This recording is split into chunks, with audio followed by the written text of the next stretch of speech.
നമ്മുടെ കുട്ടികൾ വന്നിട്ടുണ്ട്. ഇത് ഏത് സ്കൂളാണ്? ടീച്ചറല്ലേ? Kulasekharamangalam government higher secondary school. ടീച്ചറിന്റെ പേര്? വിജയലക്ഷ്മി. ടീച്ചർ എന്താ അവിടെ? ഞാൻ എച്ച്എമ്മായിട്ട് വർക്ക് ചെയ്യുന്നു. എച്ച്എമ്മായിട്ട് വർക്ക് ചെയ്യാല്ലേ? അപ്പോൾ എന്നോട് ആരോട് പറയും നിങ്ങളുടെ സ്കൂളിലാണ് നമ്മുടെ പ്രിയപ്പെട്ട മമ്മൂക്ക പഠിച്ചത്? അതെ, മമ്മൂട്ടി പഠിച്ച സ്കൂളാണ്. പ്രശസ്ത ന്യൂറോളജിസ്റ്റ് ബാഹുലേയൻ ഡോക്ടർ, അതുപോലെ നീന്തൽ താരം മുരളീധരനൊക്കെ പഠിച്ചതാണ്. ടീച്ചറോടാണോ പഠിച്ചത്? ഞാൻ അവിടെയല്ല പഠിച്ചത്, എൻ്റെ നാട് കൊടുങ്ങല്ലൂരാണ്. മമ്മൂക്കയുടെ ക്ലാസ്മേറ്റ് ആയിട്ടുള്ള ആരെങ്കിലും ഇവിടെ നിൽപ്പുണ്ടോ? ഉണ്ടോ എന്ന് എനിക്കറിയില്ല. ഞാൻ അവിടെ തന്നെ പഠിച്ച, അവിടെ തന്നെ ജോലി. മമ്മൂക്ക പഠിച്ചപ്പോഴാണോ പഠിച്ചത്? ഇല്ല, ഞാൻ അവിടെ. ഷീല, രാധിക. ഞങ്ങളുടെ വിജയലക്ഷ്മി. ഞങ്ങളുടെ സ്കൂളിലെ ജാഗ്രതാ സമിതിയുടെ കോർഡിനേറ്റർ ഉണ്ട് ദിബു സാറ്. നമസ്കാരം. അപ്പൊ നമുക്കൊരു കാര്യം ചെയ്യാം. നമുക്ക് കുട്ടികളുടെ എന്താ ഇന്ന് നമ്മൾ കുട്ടികളുടെ ചെയ്യാൻ കുട്ടികളെ ലഹരിക്കെതിരായിട്ട് സമൂഹത്തിലും കൂടെ ഉണർന്ന് പ്രവർത്തിക്കാനുള്ള ഒരു പദ്ധതിയാണ് പ്ലാൻ ചെയ്തിരിക്കുന്നത്. അതിന് അധ്യാപകരും PTA-യും കുട്ടികളും കൂടി ഒരുമിച്ച് സ്കൂളിനകത്ത് മാത്രമല്ല സമൂഹത്തിലും കൂടി അത് കൊണ്ടുവരണം എന്നുള്ള ഒരു ഉദ്ദേശത്തോടു കൂടിയാണ്. അപ്പോൾ ഈ അവധിക്കാലം അവരെ ഫ്ലാഷ് മോബും കലാജാഥകളും ഒക്കെ സംഘടിപ്പിച്ച് വെച്ചിട്ടുണ്ട്. ഇപ്പൊ അവര് ഡാൻസ് ചെയ്യും. പെട്ടെന്ന് ഡാൻസ് ആയിക്കോട്ടെ. പെട്ടെന്ന് ഇവർക്ക് പരീക്ഷയൊക്കെ ഉണ്ടെന്നു. ഇന്ന് പരീക്ഷ ഉണ്ടോ? അപ്പൊ വേഗം ആയിക്കോട്ടെ. വേഗം ഈ കളി കഴിഞ്ഞാൽ നേരെ പരീക്ഷ ഹാളിലേക്ക്. ഒരു കുട്ടി കൊണ്ട് മിടുക്കിയാണ്. അത് എത്ര കിലോമീറ്റർ നീന്തി വന്ന കഴിഞ്ഞ ദിവസം?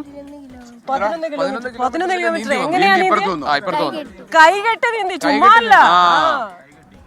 പഠിച്ചത് എങ്ങനെ പഠിച്ചത്? മോളുടെ മുഖം ക്യാമറ കണ്ടില്ലെന്ന് പറഞ്ഞു. ഓക്കെ. സൂര്യഗായത്രി പറഞ്ഞോ. സൂര്യഗായത്രി എത്ര കിലോമീറ്റർ താണ്ടിയെന്നാ പറഞ്ഞേ? 11 കിലോമീറ്റർ താണ്ടിയല്ലേ? ഓക്കെ. അപ്പൊ നമുക്ക് ഈ പരിപാടി കഴിയുമ്പോൾ നമുക്ക് ഒന്നിച്ചൊന്ന് തിരിച്ച് നീന്തി പോകണം. ഓക്കെ, മോള് റെഡി ആയിരുന്നു സൂര്യഗായത്രി. അപ്പൊ ഇവരുടെ ഫ്ലാഷ് മോബ്. Okay, ready? അതിങ്ങനെ കൊച്ചു മോളൊന്ന് വന്നേ. എന്തിനാ ഈ പ്ലക്കാർഡ് ഒക്കെ പിടിച്ചോണ്ടിരിക്കുന്നത്? ക്യാമറയിലോട്ട് നോക്കിയാ എന്തിനാ ഈ പ്ലക്കാർഡ് പിടിച്ചേക്കുന്നതെന്ന് അറിയോ? നിങ്ങൾക്ക് ആർക്കെങ്കിലും അറിയോ എന്തിനാണ്? ഒന്ന് ഉറക്കെ പറഞ്ഞേ. ലഹരിക്കെതിരായി ആരും ചേട്ടന്മാരും ചേച്ചിമാരും ആരും ലഹരി ഉപയോഗിക്കരുതെന്ന് പറഞ്ഞ എല്ലാരും കൂടി ചേർന്ന്. ചേട്ടന്മാരും ചേച്ചിമാരും ലഹരി ഉപയോഗിക്കരുത്. നിങ്ങൾ ഉപയോഗിക്കോ? ഒന്നുകൂടെ അവർക്ക് പറഞ്ഞേ. ഇല്ല. അപ്പൊ നമ്മൾ തുടങ്ങാം. ഓക്കെ, റെഡി ആയിക്കോളൂ. റെഡി. ഞങ്ങൾ ഇതിൽ മാറിക്കണോ? ശരി. Okay, ready. റെഡി. ഒന്നാമത് കൊടുക്കേ. കുട്ടികൾക്കൊന്ന് കളിക്കട്ടെ അവര്. Okay, ready. പാട്ടുണ്ടോ? മ്യൂസിക് ഉണ്ടോ? Okay, ready.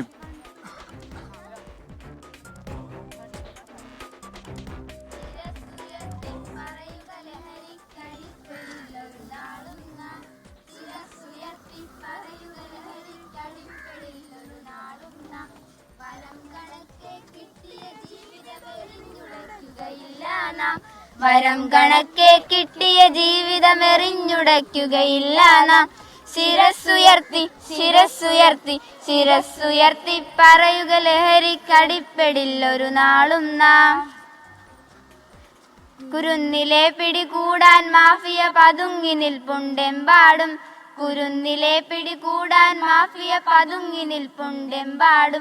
പതഞ്ഞ ഗ്ലാസുകൾ നീട്ടി ചതിയുടെ വിരുന്നൊരുങ്ങുകയാണെന്നും. നുണഞ്ഞിടാൻ പുകയായി വലിക്കാൻ സിറിഞ്ചിലൂടെ അകത്താക്കാൻ വിഷങ്ങൾ പലതുണ്ടരുതേ അവയുടെ അടുത്ത് പോലും ചെല്ലരുതേ. ശിരസ്സുയർത്തി പറയുക ലഹരിക്കടിപ്പെടില്ലൊരു നാളും നാം. Okay, thank you. മക്കളെ നന്നായിട്ടുണ്ട്, ഗംഭീരമായിട്ടുണ്ട്. ടീച്ചറെ താങ്ക് യു. വേഗം ഈ കുട്ടികളെ പരീക്ഷയ്ക്ക് കൊണ്ടുപോവാ.